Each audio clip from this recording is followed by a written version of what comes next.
The Grand Assembly Hall of the Xylos trade conglomerate hummed with a low, vibrating panic that seemed to rattle the very foundations of the obsidian structure. High above the polished Senate floor, massive holographic displays cast a harsh, bleeding red glow over the terrified faces of hundreds of alien delegates. The atmosphere was thick with the scent of ozone and nervous pheromones as the latest tactical telemetry flooded the central screens. The situation was no longer a mere border dispute or a tense diplomatic standoff, it was an imminent execution. The predatory sovereign hegemony had descended upon the system with terrifying velocity, bypassing the outer rim defenses as if they were made of paper, and now their vanguard hung heavily in the upper atmosphere. 5,000 hyper-advanced warships, each a jagged monolith of matte black alloy, formed an impenetrable eclipse over the planet's primary sun. On the high-resolution scanners, the energy signatures of their planetary crusting plasma cannons lit up like angry stars, charging with enough raw power to turn the vibrant, terraformed surface of Xylos into a glass graveyard within a single firing cycle. In a desperate bid to stave off annihilation, the Xylos Council had scrambled everything they possessed. Their finest titanium-hulled dreadnoughts were pushed to the front line, forming a fragile defensive wall, while the planetary shield grids hummed at maximum capacity, draining the power reserves of entire continents just to keep the kinetic barriers online. Yet, everyone in the majestic hall, from the multi-eyed tech ministers of the inner worlds to the heavily armored military liaisons of the frontier, knew it was a hollow, agonizing gesture. The disparity in technological might was too vast, the hegemony's numbers too overwhelming. The predatory empire had spent centuries perfecting the art of planetary subjugation, leaving a trail of broken worlds and enslaved species in their wake. Despair hung heavy and suffocating in the air, a physical weight that silenced the usual bureaucratic bickering of the assembly. Delegates huddled in their designated sectors, whispering final prayers to distant gods or frantically drafting unconditional terms of surrender, hoping against hope that the sovereign commander might show a shred of mercy.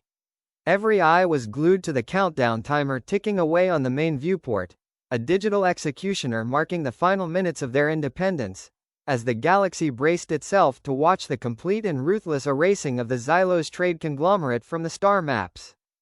Amidst the grand, desperate proclamations of war and the frantic drafting of surrender terms, the heavy blast doors at the rear of the assembly hall slid open with a muted hydraulic hiss.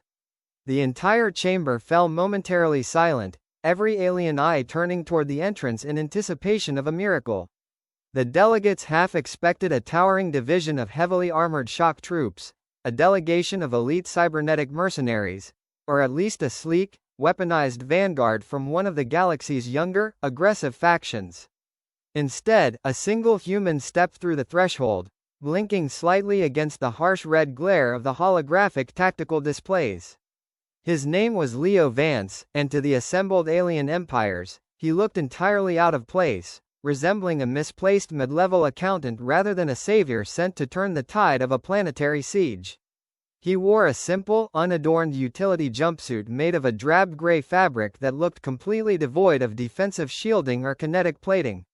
Under his left arm, he carried an old-fashioned digital clipboard, its glass screen smudged with fingerprints, and in his right hand, he carefully balanced a ceramic mug that emitted a faint wisp of steam, filling the immediate air with the gentle, aromatic scent of herbal tea. He didn't stride down the central aisle with the pride of a warrior or the calculated grace of a seasoned diplomat. He walked with a mild, unhurried gait, occasionally shifting his grip on his clipboard to ensure he didn't spill his hot beverage. The contrast between Leo and the surrounding environment was almost farcical. On either side of the aisle, alien generals stood over 8 feet tall, draped in ornate power armor and brandishing plasma rifles, their faces twisted in grim determination. Leo merely adjusted his wire-rimmed glasses, took a small, cautious sip from his mug, and offered a polite, somewhat apologetic nod to a pair of stunned reptilian delegates as he passed their benches.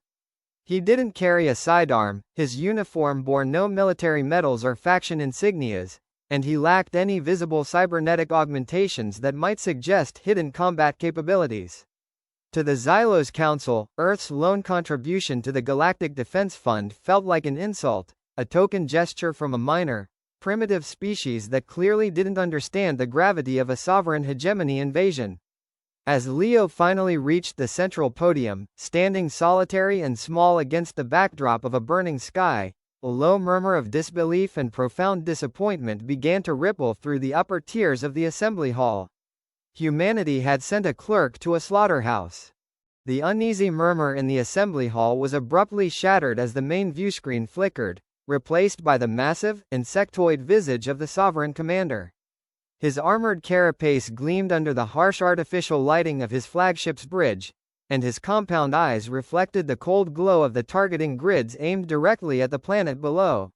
When he spoke, his voice was a grating symphony of clicking mandibles and synthesized bass that rattled the glass fixtures of the Grand Hall. He did not address the Xylos Council. Instead, his gaze zeroed in on the solitary human standing at the central podium. The sovereign commander burst into a booming, mocking laugh that echoed off the high obsidian walls. "People of Xylos," the alien warlord sneered, his voice dripping with absolute contempt, "is this the pinnacle of your desperate alliances? A glorified clerk sent to negotiate a surrender with a toothpick and a cup of warm water? Humanity proves itself to be a joke, a fragile species of poets and bureaucrats who do not even possess the dignity to send real soldiers to their graves." The cruel amusement from the screen proved contagious. In the upper tiers of the assembly, several alien delegates joined in the ridicule, their fearful panic momentarily giving way to bitter derision. Bitter whispers filled the air as foreign ministers muttered about the sheer uselessness of Earth's intervention.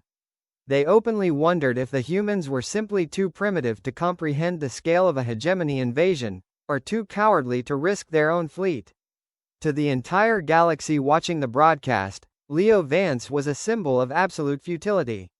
Yet, despite the wave of insults washing over him from both friend and foe, the human remained entirely unfazed. He did not flinch under the weight of 5,000 targeting arrays, nor did he look insulted by the sovereign commander's taunts. Instead, Leo stood calmly at the podium, waiting for the laughter to subside with a patience that bordered on the unnatural.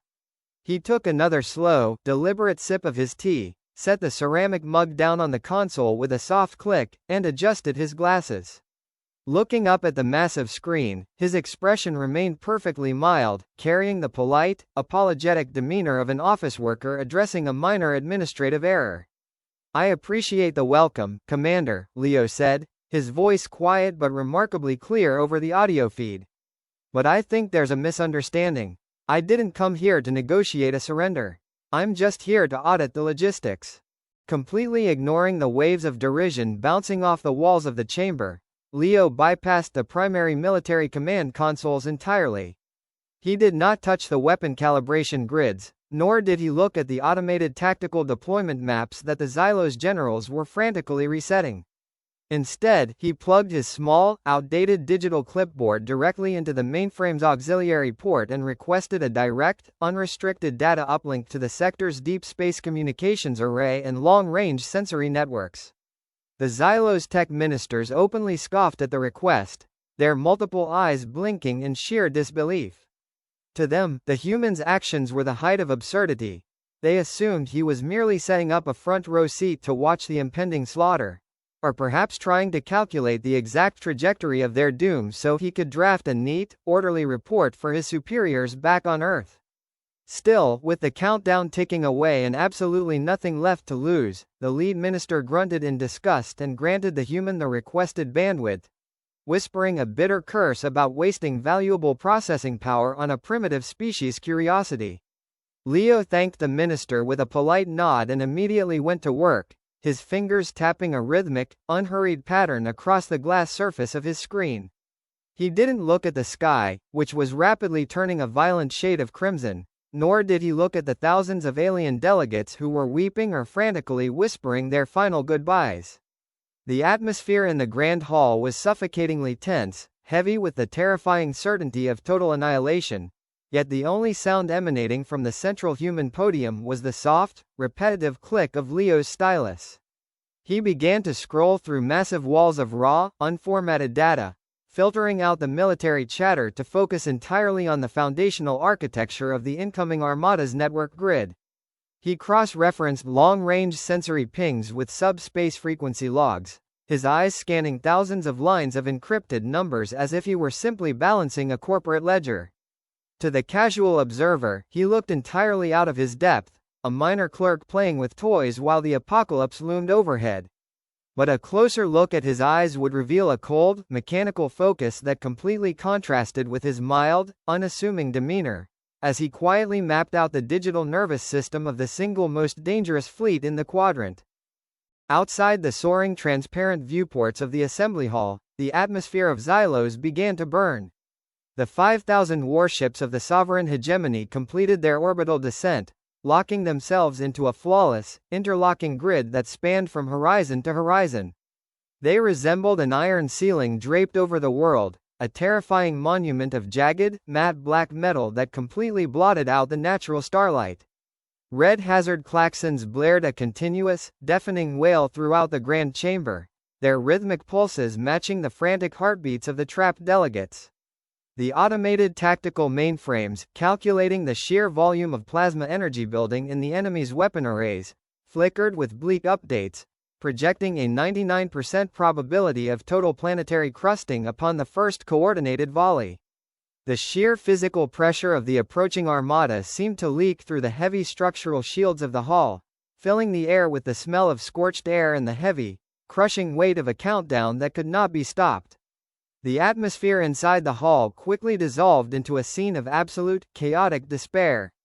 Alien diplomats who had spent centuries maintaining their stoic, aristocratic composure openly wept, falling to their knees on the polished obsidian floor.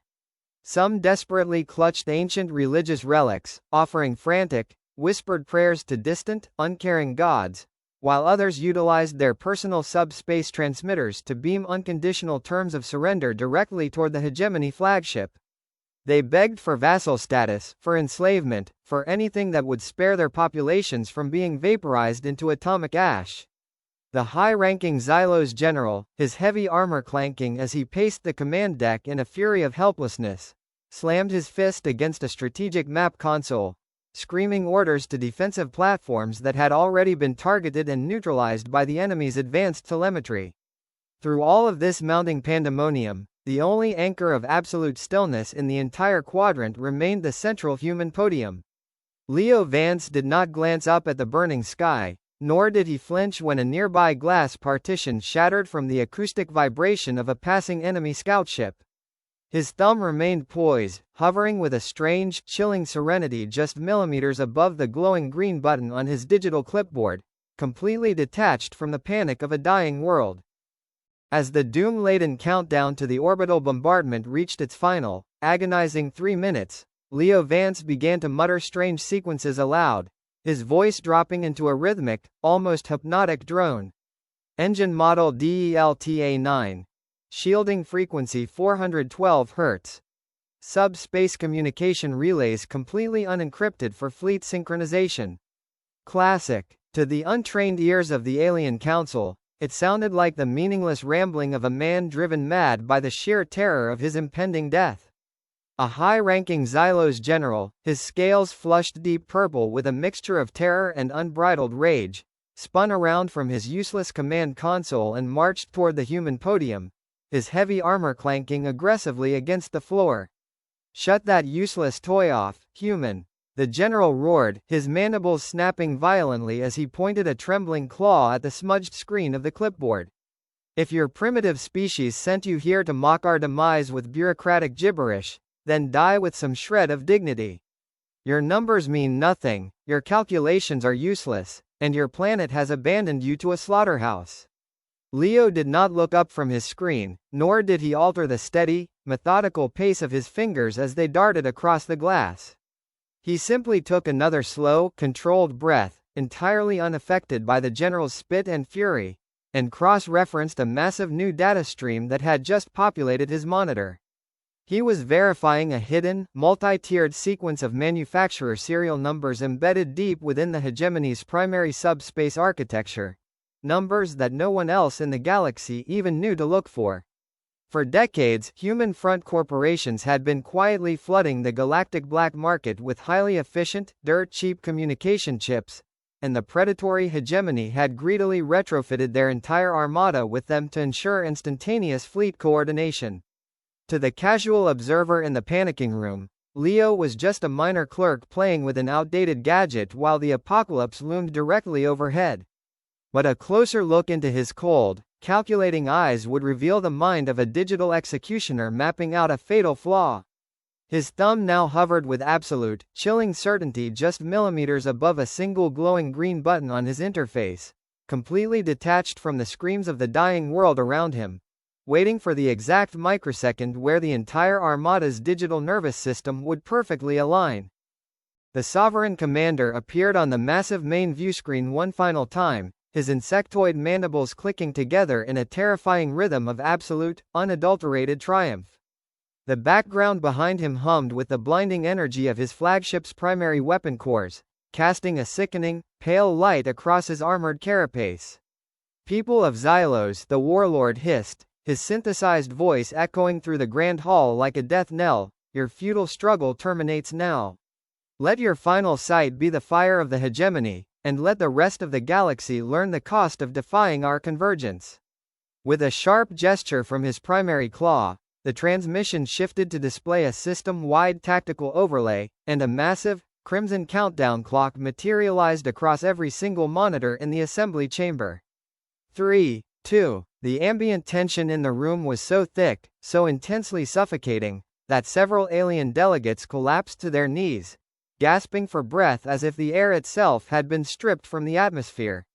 Foreign ministers and seasoned generals alike covered their eyes or turned their faces away from the viewport, bracing their bodies for the inevitable, blinding flash of orbital plasma that would instantly turn their flesh to ash and reduce their ancient civilization to a drifting cloud of radioactive dust. Right as the digital executioner on the screen flickered toward the final, fatal number 1, Leo Vance's face remained an unreadable mask of absolute, chilling serenity.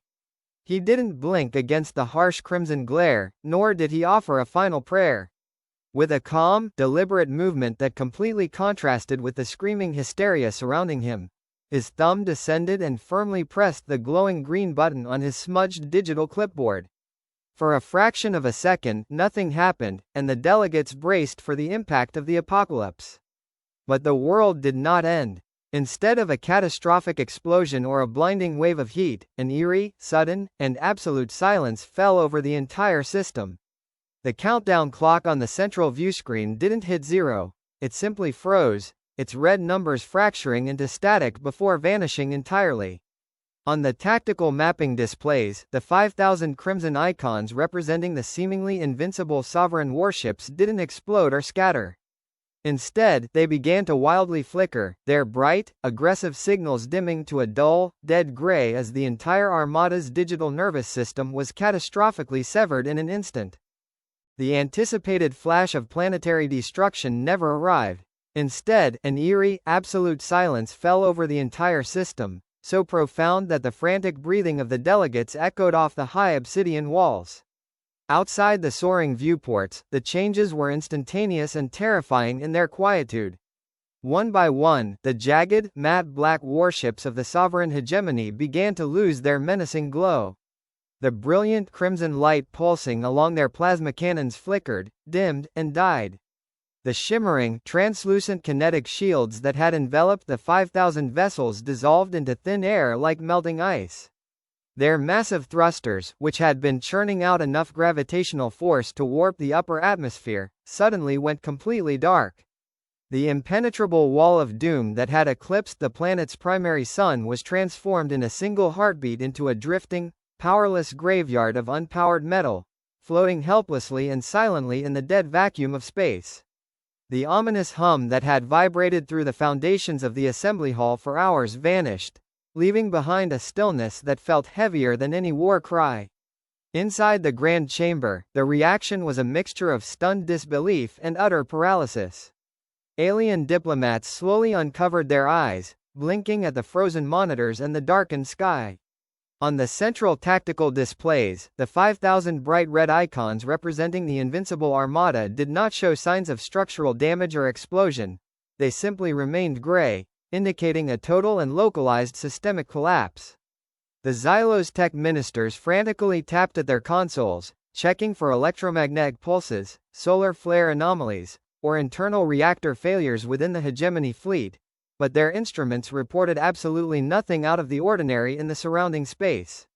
The general who had been screaming orders just moments before stood completely frozen, his jaw slack and his claw hovering midair over his weapon calibration grid. The absolute, mechanical precision of the event defied every known military doctrine in the galaxy. It was as if an invisible, cosmic hand had reached out and cleanly severed the nervous system of the most feared military force in the quadrant, stripping them of their teeth and claws without a single physical shot being fired. Every gaze in the room slowly, inevitably drifted away from the viewports and turned back toward the central podium, where the unassuming human clerk was calmly taking another slow, methodical sip from his ceramic mug. The assembly hall remained frozen in a state of absolute, breathless shock as the bewildered delegates stared at the silent monitors, their minds scrambling to comprehend the cosmic miracle that had just unfolded before their eyes. Leo Vance carefully set his empty ceramic mug down on the edge of the podium with a soft, deliberate click that seemed to echo loudly in the quiet chamber. He cleared his throat, smoothed the front of his drab gray utility jumpsuit, and looked out over the sea of stunned alien faces with the calm, methodical demeanor of a professor addressing a lecture hall. 2 centuries ago, Leo began, his voice clear, even, and entirely devoid of boastful arrogance. Humanity made a sobering realization during our first contact wars. We looked at the vastness of the galaxy and realized we couldn't compete with older, entrenched empires in terms of raw physical firepower, massive shipyards, or planetary crusting cannons. We knew that if we tried to play that game, we would eventually lose. So, we decided to change the game entirely. He tapped his digital clipboard, projecting a complex architectural schematic onto the central viewing screen for the assembly to see. Instead of building bigger guns, our brightest minds spent the last 150 years developing what we call the Ghost Protocol. It is a deep-coded, multi-generational digital virus designed to lie dormant within foundational hardware architecture. We didn't force it upon the galaxy. We simply let your own economic greed do the work for us. For decades, human front corporations have manufactured and distributed highly efficient, incredibly cheap subspace communication components on the galactic open market. They were so cost-effective that almost every major military faction, including the sovereign hegemony, greedily retrofitted their entire armadas with them to ensure instantaneous, flawless fleet synchronization. A murmur of sudden, horrifying realization rippled through the tech ministers as they stared at the schematics. Leo had not targeted the warship's armor or shields from the outside. He had exploited a universal backdoor that humanity had spent a century and a half quietly burying inside the galaxy's technological infrastructure. He wasn't a combat soldier or a traditional diplomat, he was a digital demolition expert. His unassuming clipboard had not launched a barrage of missiles, but had instead broadcasted a localized master encryption key.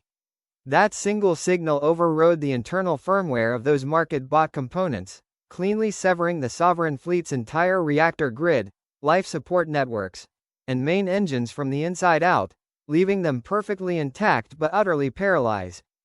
5,000 of the galaxy's most lethal warships now hung completely frozen in the sky, transformed into an array of silent, metallic monuments under absolute human lockdown. Not a single drop of blood had been spilled, nor a single physical missile launched, yet the most feared invasion force in the quadrant had been completely defeated in a fraction of a second. Leo Vance calmly disconnected his digital clipboard from the auxiliary port, slid it securely back under his arm, and stepped away from the central podium. The heavy silence of the assembly hall remained unbroken, but the atmosphere had shifted drastically. The condescending mockery and dismissive laughter that had greeted Leo upon his arrival were entirely gone, replaced by a profound, paralyzing terror.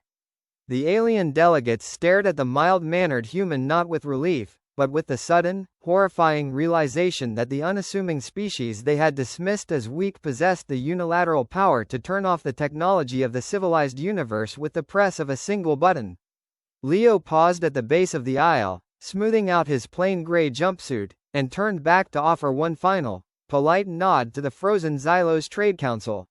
Earth values peace, cooperation, and open commerce above all else, he said softly, his voice carrying clearly through the absolute quiet of the Grand Chamber. We have never liked loud noises, messy territorial conflicts, or the unnecessary destruction of worlds. That is why we choose to walk among you as merchants, poets, and clerks, offering a quiet courtesy to our neighbors. But as you look out at the sky today, please remember a vital lesson about humanity. Just because we choose not to bring guns to a fight, does not mean we didn't already win it before it even began. Without waiting for a response, Leo turned and walked back up the central aisle, his footsteps echoing rhythmically against the polished obsidian floor. The heavy blast doors slid shut behind him, leaving the stunned assembly to look out at the dark, powerless armada and grapple with a terrifying new reality. That the kindest species in the galaxy was also, by far, its most dangerous.